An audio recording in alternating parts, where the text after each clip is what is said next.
जय जगन्नाथ फ्रेंड्स ओडिशा सरकार तरफ आसे जुलाई मासरे अंगनवाड़ी रे बंपर भर्ती 2026 जार नुआ नोटिस एबे जारी हो जाइए एथिरे पाखापाखि 12,000 ऊर्ध्व पदवी रे नियुक्ति सुजोग सृष्टि होइछि। सुपरभाइजर कार्यकर्ता एवं सहायक भली एथिरे पदवी रहिछि। जदि आपणक शिक्षागत योग्यता केवल +2 पास रहिबो ताले एथिरे विभिन्न प्रकार पदवी रे निज निज पंचायत रे एही नियुक्ति पाई परिबे।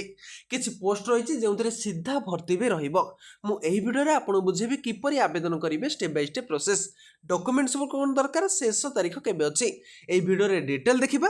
तो सर्वप्रथमे देखंतु एही सब पोस्ट को निज मोबाइल रे देखि आवेदन करि परिबे।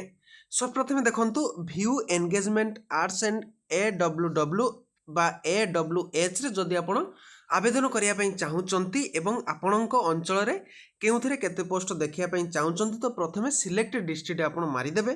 देखंतु मु मोर जे कोनोसी गुटे डिस्ट्रिक्ट मारि दउची एवं जदि आपण AWW बा वर्कर पोस्ट पई अप्लाई करिया पई चाहुचंती वर्कर पोस्ट रे अप्लाई करी सर्च ऑप्शन रे क्लिक करिया पई पड़िबो। एवं जेतेबेले आपण सर्च ऑप्शन रे क्लिक करिवे एथिरे आपण देखि पारुथबे कि ए शेष तारीख केबे अछि एवं किपरि ए सब पोस्ट को आवेदन करिया पई पड़िबो। ता सहित जदि आपण AWH पदवी पई आवेदन करिया पई चाहुचंती ताहा मध्ये आपण चेक करि परिबे। देखंतु जे माने हेल्पर पई अप्लाई करिया पई चाहुचंती देखंतु अंगनवाड़ी सेंटर नेम आसी गला डेट डिस्ट्रिक्ट आसी जाईची एरिया भी आसी जाईची वैकेंसी देखंतु स्टार्ट डेट देखंतु केबे अछि एवं एंड डेट देखंतु केबे अछि आपण सामने रे आसी गला। तेणु ए पदवीटी देखंतु 18/7 पर्यंत रहिछि। तेणु अप्लाई ऑप्शन रे आपण क्लिक करी एई सब पोस्ट को अप्लाई करि परिबे। देखंतु जेतेबेले आपण अप्लाई ऑप्शन ले क्लिक करिवे एथिरे आपणकर login user ID and password मागुछु एवं एथिरे आपणकर यूजर नेम देबे एवं पासवर्ड नेम देबे। पासवर्ड देला परे आपणको एथिरे लॉगिन करिया पई पड़िबो। जदि फ्रेंड्स या सहित जदि आपण नोटिफिकेशन को जानिया पई चाहुचंती ताले नोटिफिकेशन को एबे हमें देखिबा कि एही नोटिफिकेशन रे आपणकर अन्य कैटेगरी वाइज पोस्ट केबे अछि केबे यार डेट आसुची एवं आपणक अंचल रे केते पोस्ट वैकेंसी रहिछि। प्रथम यार नोटिफिकेशन को आपण निज मोबाइल रे डाउनलोड करि परिबे। जदि यार नोटिफिकेशन आपण मध्ये निज मोबाइल रे पाया पई चाहुचंती ताले मो डिस्क्रिप्शन बॉक्स रे डायरेक्ट टेलीग्राम एवं व्हाट्सएप चैनल लिंक टी प्रोवाइड करिछि। सेतिरे जाई प्रतिदिन रो जॉब अपडेट मध्ये पाई परिबे जॉइनिंग ऑप्शन रे क्लिक करी। सर्वप्रथम देखंतु यार नोटिफिकेशन को डाउनलोड कला परे आसी जाईछि विभिन्न प्रकार पदवी रे नियुक्ति सुजोग जहा आपण निज निज अंचल एवं पंचायत अंगनवाड़ी केंद्र रे पाई परिबे। जेउथरे आपण पर्यवेक्षक बा सुपरवाइजर ता सहित सेविका बा हेल्पर एवं सहायिका बा वर्कर पदवी रे अप्लाई करि परिबे। एथिरे पाखापाखि 12,000 ऊर्ध्व पदवी रे नियुक्ति सुजोग सृष्टि होइछि। सर्वप्रथमे देखंतु जे माने पर्यवेक्षिका रे अप्लाई करिया पई चाहुचंती सेमानकर टोटल पदवी 7,000 ऊर्ध्व रहइबो बा 7,450 गोटी पोस्ट वैकेंसी रहिछि। एवं ओडिशा रे एही सब पोस्ट को OSSS साहाय्य रे सब आवेदन करि परिबे। माने एथिरे एग्जाम प्रोसेस रहुछि। ता सहित या पर देखिबा सेविका एवं सहायिका पदवी पई एथिरे पाखापाखि 15,000 पोस्ट रो ऊर्ध्व पदवी रे नियुक्ति सुजोग रहिछि। एवं एही सब पोस्ट को आपण निज निज मोबाइल साहाय्य रे अप्लाई करिवे एवं कोनोसी भी एग्जाम दवा पई पड़िबो नै सीधा भर्ती रहइबो एवं आपण निज निज अंचल रे एवं अंगनवाड़ी केंद्र रे एही नियुक्ति पाई परिबे। एवं केवल पर्यवेक्षिका आपणकर एग्जाम प्रोसेस रोचे से एग्जाम प्रोसेस को आपण को क्वालिफाई करिया पई पड़िबो। सर्वप्रथमे देखंतु आपणकर जो एतिकी जो पदवी रहिछि एई सब पोस्ट को निज मोबाइल देखि अप्लाई करिवे एवं जेतेबेले निज मोबाइल रे अप्लाई एई सब पोस्ट को करूचंती सेतेबेले आपणकर डॉक्यूमेंट डिटेल्स भी रखिथिबा आवश्यक। तो एथिरे आपणकर डॉक्यूमेंट कोन रहइबो आपण को किपरि सिलेक्शन करा जिवो एही वीडियो रे मो डिटेल आपण बुझेछि। तेनु वीडियोटी को शेष पर्यंत देखंतु। सर्वप्रथमे देखंतु एई जो पोस्ट को आवेदन करिवे एथिरे पाखापाखि 18,000 पदवी रहिछि एवं 18,000 पदवी एटा ऑल इंडिया बेसिस रे रहिबो। तेणु ओडिशा रे मध्य पाखापाखि 5,000 ऊर्ध्व पदवी रे एथिरे नियुक्ति सुजोग सृष्टि होइछि एवं जेउथिरे पर्यवेक्षिकारु 500 रु 700 गोटी पोस्ट वैकेंसी रहिछि बा सुपरवाइजर ICDS बा अंगनवाड़ी सुपरवाइजर रे 500 रु 700 पोस्ट वैकेंसी रहिछि एवं एई सब पोस्ट को आपण निज मोबाइल रे आवेदन करिवे OSSS साइट रे जाई कि अप्लाई करि परिबे। एवं ताहा सहित जो माने सेविका एवं सहायक पोस्ट में अप्लाई करछंती सेमानकर शिक्षागत योग्यता केवल 10th पास रहइबो एवं एथिरे कोनोसी भी आपनको एग्जाम दवा पई पड़िबो नाही सीधा भर्ती रहिछि। ଏବଂ କେବଳ 10th ପାସ୍ କରିଥିଲେ ଆପଣ ହେଲ୍ପର ଏବଂ ୱାର୍କର ପୋଷ୍ଟ ପାଇଁ ଆପ୍ଲାଏ କରିବେ ଏବଂ 10ମ ଶ୍ରେଣୀର ଆପଣଙ୍କର ମାର୍କ ଆଧାରରେ ହିଁ ଆପଣଙ୍କୁ ଏଥିରେ ସିଲେକ୍ସନ୍ ଦିଆଯିବ।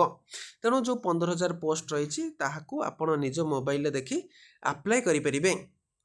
ତା ସହିତ ସ୍କେଲ୍ ଏବଂ ଏଥିରେ କ'ଣ ସବୁ ପ୍ରୋସେସ୍ ରହିଛି ଆପଣ ନିଜ ମୋବାଇଲରେ ଚେକ୍ କରିବେ। ତେଣୁ ଯେଉଁମାନେ 12th ପାସ୍ ରହିଛନ୍ତି ସେମାନେ ହିଁ ଏହିସବୁ ପୋଷ୍ଟକୁ ଆପ୍ଲାଏ କରିପାରିବେ।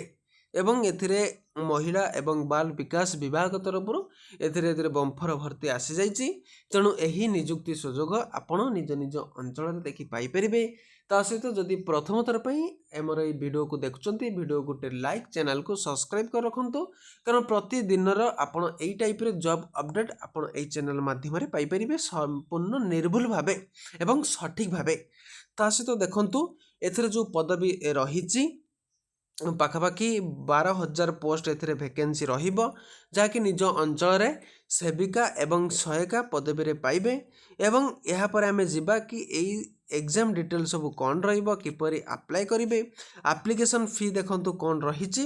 ଦେଖନ୍ତୁ ଏଇସବୁ ପୋଷ୍ଟ ପାଇଁ ଯେଉଁମାନେ ଆବେଦନ କରିବା ପାଇଁ ଚାହୁଁଛନ୍ତି ସେମାନଙ୍କର ଯେଉଁମାନେ ସାମାନ୍ୟ ବା ଜେନେରାଲ କାଟାଗୋରୀ ଅଛନ୍ତି କ'ଣ ରହିବ, OBC ଥିଲେ ବା SCBC ଥିଲେ କ'ଣ ରହିବ, SC ST କାଟାଗୋରୀ ଥିଲେ କ'ଣ ରହିବ, ଏଥିରେ ଡିଟେଲ୍ ମେନସନ୍ ରହିଛି।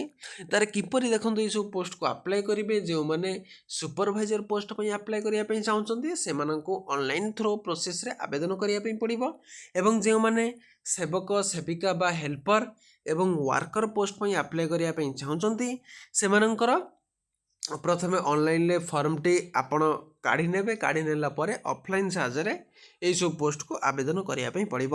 ତେଣୁ ମୁଁ ଯେପରି ଆପଣଙ୍କୁ ବୁଝେଇଲି ଭିଡ଼ିଓରୁ ପ୍ରଥମରୁ ହିଁ ସେଇ ଟାଇପ୍ରେ ଆପଣଙ୍କୁ ମୁଁ ଡାଇରେକ୍ଟ ଲିଙ୍କଟି ମୋ ଡେସ୍କ୍ରିପସନ୍ ବକ୍ସରେ ପ୍ରୋଭାଇଡ଼ କରିଦେବି। ସେ ଲିଙ୍କ ସାହାଯ୍ୟରେ ଯାଇ ମଧ୍ୟ ଏଇସବୁ ପଦବୀକୁ ଦେଖି ଆବେଦନ କରିପାରିବେ, କିମ୍ବା ମୁଁ ମୋ ଟେଲିଗ୍ରାମ ଏବଂ ହ୍ୱାଟ୍ସଆପ୍ ଚ୍ୟାନେଲରେ ମଧ୍ୟ ଏହାର ଲିଙ୍କଟି ମୁଁ ପ୍ରୋଭାଇଡ଼ ଆପଣଙ୍କୁ କରିଦେବି, ସେଥିରେ ମଧ୍ୟ ଯାଇ ଚେକ୍ କରିପାରିବେ।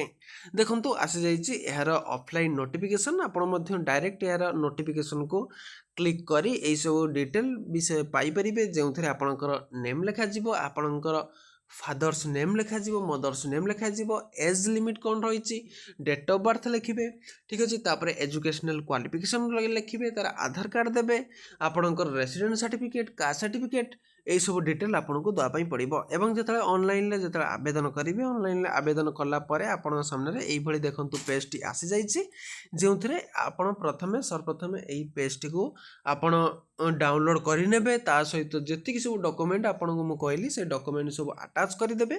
ଆଟାଚ୍ କରିସାରିଲା ପରେ ଆପଣ ଯେଉଁଠାରେ ପୋଷ୍ଟରେ ଆବେଦନ କରିବା ପାଇଁ ଚାହୁଁଛନ୍ତି ସିଧା ଆପଣଙ୍କୁ ସେଇଠିକି ଆପଣଙ୍କର ପୋଷ୍ଟାଲ ଆଡ୍ରେସ୍ରେ ଆପଣଙ୍କର ସେଇ ଡକୁମେଣ୍ଟକୁ ପଠାଇଦେବେ।